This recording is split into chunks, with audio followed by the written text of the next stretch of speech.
Hello everyone and welcome to my channel, and today I'll be reading a multi-character listener by me. So let's get into it. Lenny. Lenny certainly knows what you mean when you call him daddy. But it's a very, very weird thing to hear it coming from you, considering your personality usually, and the fact that you've never called him that before. He just didn't see it coming. And usually he was the one who surprised you and caught people off guard by his tricks and his charms. And yet, he was the one who was being surprised today. How the tables have turned. Isn't it ironic? Because when you call him daddy randomly as he's cooking in the kitchen, he does a full body turn, blushing. Um, what did you call me, Ryan? I said, I missed you, daddy. What's wrong with that? You say, blushing brightly. And he bursts out laughing, shaking his head. Well, nothing's wrong with it. I'm just saying I really didn't see it coming from you. And now looking at you, I guess you didn't see it happening either, right? He blushed brighter, looking away. The way he just shook his head. He's completely endeared by you and your behavior, and the way you can be so totally adorable at times. He leaned in to give you a soft kiss on the cheek, stroking your hair gently. It's alright, Ryan. I mean, it must be justified.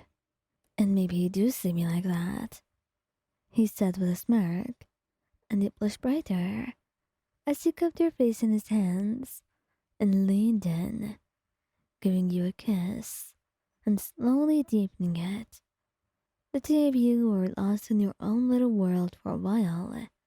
After all, kissing Lenny was a special thing, and of course, you would not waste a single moment of it, and you would only be thinking about him as you did. Because moments like these were so rare between you, considering how you only started dating just a couple weeks ago. So it was fun, and a lot of these were filled with many surprises, considering that you were dating Lenny of all people.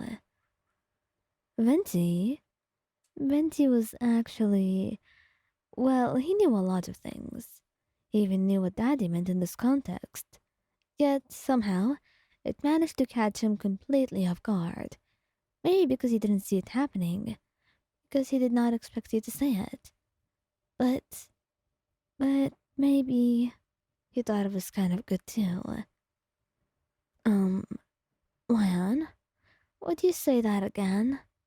He said, smiling, and he blushed brightly as he called him daddy once more. And then he smirked, giggling, before wrapping an arm around you. I don't really know what gave you that idea, but I don't mind proving you're right, he said with a smirk, and then he leaned in, kissing you. I want you to keep calling me that for the rest of the day, Mayan. It sounds amazing coming out of your lips. I mean, I usually don't hear that from a lot of people. I don't hear it from anyone, to be honest.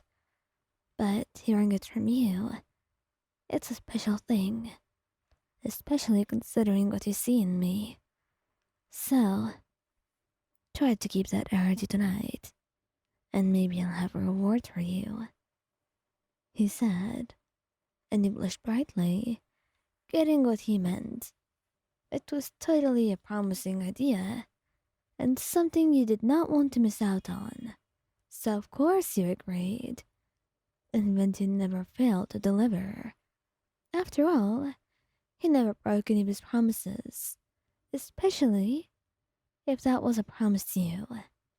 He loved you dearly, and he was more than ready to show you his love in more intimate ways. But especially now, since you went ahead and called him that, he could never disappoint you after all. Neuvillette. He tilted his head, and he looked quite nervous. What? Why are you calling me that? I mean, You really don't understand it? You say, tilting your head. But he only shook his head in pure confusion, and that's when it dawned on you that he was truly a clueless old man when it came to some things. He was more than a daddy, but not in that way. He was a grandpa, in the way he knew nothing about some newer language used by young people like you. Could you truly blame him? He was out of the loop. But that's what you existed for, to bring him right back in and tell him what he was missing out on. Or rather not. Because when you tell him, he blushes brightly. Hey, Mayan, you shouldn't be calling me that. But it suits you. I mean, you even have white hair and everything. You look the part. Don't say that. Okay, okay. My darling Neuvillette. Do you want a kiss? So I can make it up to you. And after a little bit of pouting and some hesitation, he nodded. He would never say no to any of your kisses, especially if he was feeling moody like this.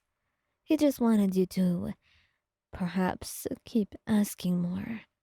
He didn't like to give in so easily, and he wanted to make you try and make it up to him in more ways than one, and one kiss was definitely not going to be enough.